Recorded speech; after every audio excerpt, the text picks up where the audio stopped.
बहू का हक। क्या पूरी ज़िंदगी यहाँ बिताने के बाद भी मुझे मेरे ससुराल में इतना भी हक नहीं है कि मैं अपने बीमार पिता को कुछ दिन यहाँ रख सकूँ और उनकी सेवा कर सकूँ? श्रेया रोते हुए अपने पति विवेक को कह रही थी। पूरा हक है तुम्हारा, पर हुआ क्या है पापा को? और ये तुम क्या कह रही हो, मुझे तो कुछ समझ नहीं आ रहा। अरे सुबह से शाम तक में ऐसा क्या हो गया जिसकी भनक मुझे नहीं है? आपको कैसे पता रहेगा जी? आप सुबह 8 बजे दुकान जाते हो और रात के 10 बजे घर लौटते हो, तो ऐसे में आपको कैसे पता चलेगा कि दिन भर आपके पीठ पीछे घर पर क्या हो रहा है? और ऊपर से माँ जी कहाँ चाहती हैं कि उनका बेटा अपने ससुराल का हाल चाल पूछे। इसी बात का तो दुख है कि आप घर में रहते हुए भी घर की बातों से कहीं दूर हैं। क्या पहेलियाँ बुझा रही हो श्रेया? जो भी है साफ साफ कहो। श्रेया की तरफ देखते हुए विवेक बोला। फिर श्रेया ने विवेक को सारी बात बताई। अभी कुछ दिनों से पापा का शुगर लेवल काफ़ी बढ़ा हुआ था और उनकी तबीयत खराब चल रही थी। गांव में उन्हें दिखाया गया, पर बीमारी कम होने की बजाय बढ़ती ही जा रही थी। इसलिए मैंने बड़े भैया को बोला कि पापा को लेकर यहाँ चले आएं, ताकि यहाँ किसी अच्छे डॉक्टर से उनका इलाज हो सके। मेरी बात मानकर बड़े भैया कल रात की ट्रेन पकड़कर आज सुबह सुबह आपके जाने के बाद पापा को लेकर यहाँ आ गए और यहाँ के जाने माने डॉक्टर को दिखा लिया। डॉक्टर ने 1 हफ्ते की दवाई लिखकर दी और इसी शहर में रहने की हिदायत भी दी। इसीलिए मैं पापा के रहने की व्यवस्था देवर जी के बंद कमरे में कर रही थी। पर जैसे ही माँ जी को मेरे बाबूजी के यहाँ रुकने की बात पता चली, उनसे ये बर्दाश्त नहीं हुआ और उन्होंने पूरा घर सिर पर उठा लिया, ये कहकर कि मैं इस घर की मालकिन हूँ और मेरी मर्ज़ी के बगैर कोई इस घर में एक दिन भी नहीं रह सकता। ऊपर से बहू के मायके वाले तो बिल्कुल भी नहीं। अगर एक बार बेटी की यहाँ रहने की आदत पड़ गई तो बार बार आने की लत लग जाएगी उन्हें। ऐसा कहने के साथ साथ उन्होंने मुझे बहुत खरी खोटी सुनाई और फिर कहने लगी, मेरी मर्ज़ी जाने बगैर मेरे बेटे के कमरे में अपने बाप को ठहराने वाली तुम होती कौन हो? अपने बाप के घर से लाई थी क्या ये मकान, जो किसी को भी यहाँ रहने के लिए बुला रही हो? ये मेरा घर है, कोई धर्मशाला नहीं जो अपनी मन मर्जी करोगी। माँ जी की चीखती हुई आवाज़ सीधा बाबूजी और बड़े भैया के कानों में पड़ी और वो अपना सामान बांधकर जा ही रहे थे कि माँ जी बाबूजी को भला बुरा कहने लगी। शर्म नहीं आती बीमारी का बहाना करके बेटी के घर में रहने में? ये आपकी बेटी का ससुराल है, कोई धर्मशाला नहीं है जहाँ मुंह उठाया और चल दिए। कुछ तो शर्म की होती समधी जी।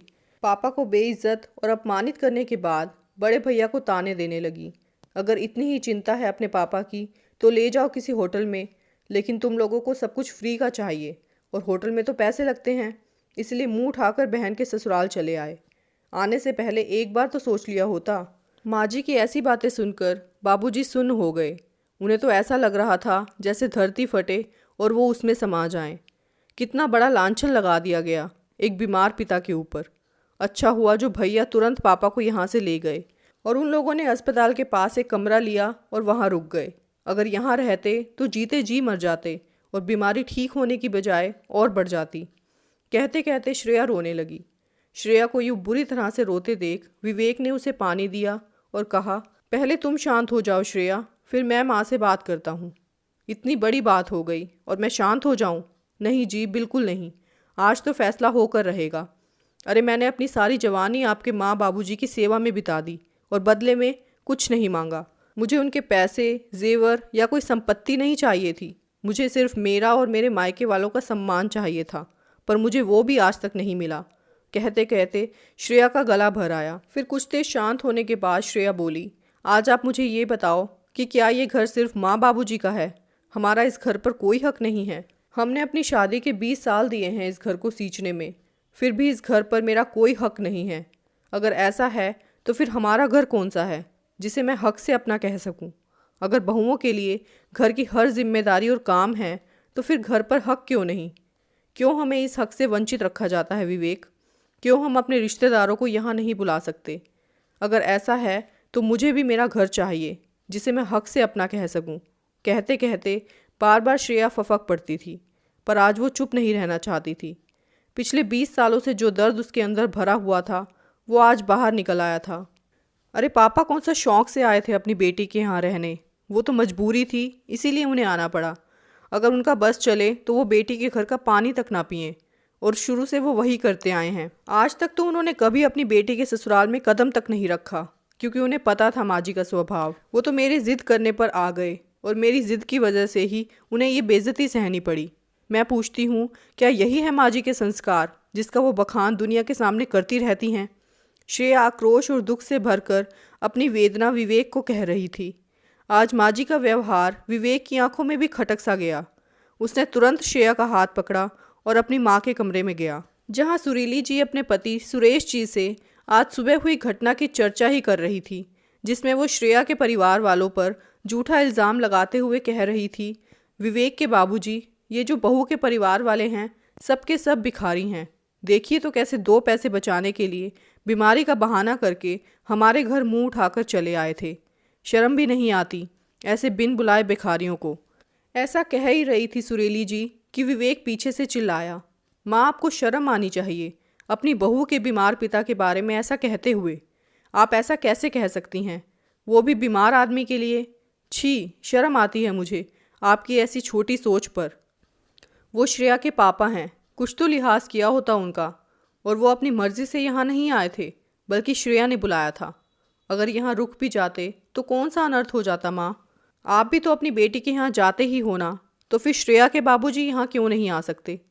अगर आपकी बेटी के ससुराल में आपका कोई ऐसे अपमान करता तो आपको कैसा लगता माँ? कुछ तो रिश्तों का मान रखिए माँ। और अगर श्रेया के पापा अपनी बीमारी का इलाज यहाँ रहकर करते तो इसमें क्या बुराई थी? आखिर ये घर उनकी बेटी का भी तो है। खबरदार जो ऐसा कहा विवेक, ये घर मेरा है और इस घर में किसे रहना है और किसे नहीं, ये हम और तुम्हारी माँ डिसाइड करेंगे, बहू या तुम नहीं। रौब से चिल्लाते हुए सुरेश जी बोले, ठीक है बाबूजी, यदि ये घर आपका है तो अब हम इस घर में एक पल भी नहीं रहेंगे, जहाँ इंसानियत की कोई जगह ना हो, जहाँ घमंड और रौब का बोलबाला हो। उस घर में मैं अब और नहीं रह सकता। हम कल ही इस घर को छोड़कर चले जाएंगे। ऐसा कहकर विवेक जाने लगा कि तभी सुरीली जी ने उसका हाथ पकड़ लिया और कहने लगी, इतनी छोटी सी बात के लिए तू अपने माँ बाप को छोड़कर चला जाएगा? तू चला जाएगा तो हम कैसे रहेंगे बेटा? मुझे माफ़ कर दे बेटा, पर ऐसे घर छोड़कर मत जा। चाहिए तो तू अभी के अभी बहू के पापा को बुला ला, मैं अपने हाथों से उनका कमरा ठीक कर दूंगी, पर घर छोड़ जाने की बात मत कर। खुद के भविष्य की चिंता और श्रवण कुमार सा बेटा और श्रेया जैसी आज्ञाकारी बहू के दूर जाने के डर से डरकर सुरीली जी बोली, अपने पर आई तो बात समझ में आई माँ जी। यहाँ 24 घंटे आप लोगों की सेवा में हाजिर रहती हूँ, इसीलिए हमारी कदर नहीं है आप लोगों की नज़रों में। 20 साल हो गए माँ जी इस घर में मुझे आए हुए, पर आज तक मैंने अपने किसी रिश्तेदार को यहाँ नहीं बुलाया और ना ही बुलाना चाहती थी, क्योंकि मुझे पता है आप लोगों का नेचर। पर इस बार तो आपने हद ही पार कर दी। मेरे बीमार पिता की आंखों में आंसू दे दिए। क्या गलती थी उनकी? यही ना कि वो एक बेटी के बाप हैं और बेटी के कहने पर यहाँ चले आए। पर मेरी भी एक बात सुन लीजिए, मैं भले इस घर में रहूं या ना रहूं, पर आप आगे से मुझसे कोई उम्मीद मत रखिएगा, क्योंकि आज जो आपने किया है उसको मैं कभी नहीं भूल सकती माँ जी। ऐसा कहकर श्रेया अपने कमरे में चली गई और विवेक भी श्रेया के पीछे पीछे चला गया। सुबह जब श्रेया अपना सामान बांध रही थी तो विवेक ने श्रेया को आवाज़ लगाई, श्रेया जल्दी बाहर आओ, देखो कौन आया है। श्रेया भागकर बाहर आई और देखा कि उसके पापा और बड़े भैया सुरेश जी और सुरीली जी के साथ दरवाजे पर खड़े थे। श्रेया ने पकड़कर पापा को बैठाया और प्रश्नवाचक दृष्टि से बड़े भैया को देखने लगी। तब बड़े भैया बोले, सुबह सुबह माँ जी और बाबू जी आए हमारे कमरे में जहाँ हम लोग रुके थे और काफ़ी मिन्नतें करने लगे, अपने किए की माफ़ी मांगने लगे, तो हमें आना ही पड़ा। अरे बहू, अब खड़ी ही रहोगी या अपने पापा को अपने कमरे में ले जाओगी? और हाँ, इनका पूरा ख्याल रखना, इन्हें किसी चीज़ की कोई कमी नहीं होनी चाहिए विवेक बेटा। ऐसा कहते हुए सुरेश जी अपने कमरे में चले गए। फिर सुरीली जी बोली, समधी जी, जब तक आप ठीक नहीं हो जाते तब तक बेझिझक आराम से यहाँ रहिए, आखिर ये आपकी बेटी का घर है। दोस्तों, कहानी को अंत तक सुनने के लिए बहुत बहुत धन्यवाद। कहानी के बारे में आपकी क्या राय है कमेंट सेक्शन में ज़रूर बताना, और चैनल पर नए हैं तो चैनल को सब्सक्राइब, वीडियो को लाइक और शेयर भी ज़रूर कर देना। Thank you for watching this video. Take care, bye bye.